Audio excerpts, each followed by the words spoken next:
Subscribe कीजिए इस channel को और घंटी का बटन दबाइए लेटेस्ट वीडियो देखने के लिए।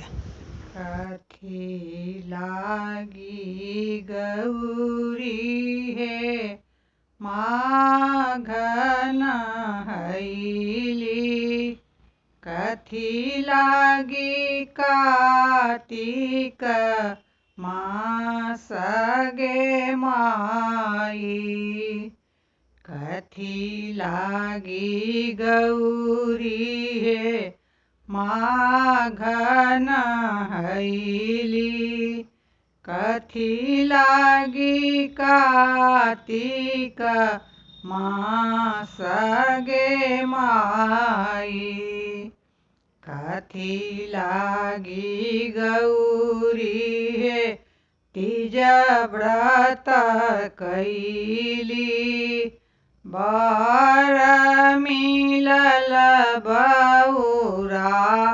हगे माई, कथी लागी गौरी है तीज व्रत कैली, बर मिलल बउरा हगे माई, धर्म लागी गौरी है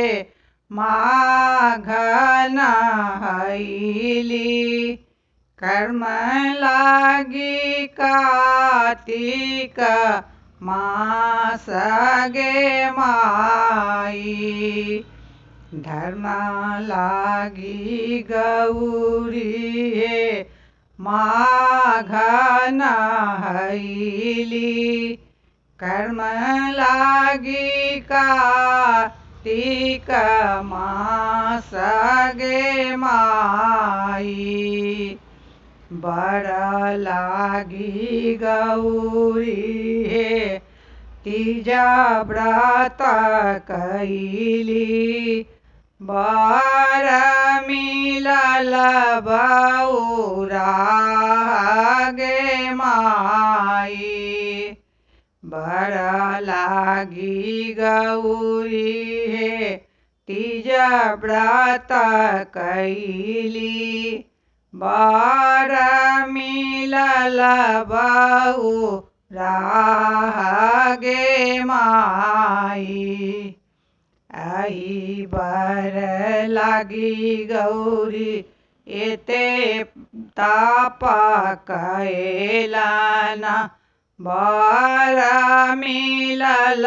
कैलासी गे माई, एही बर लागी गौरी एते व्रत कैलन,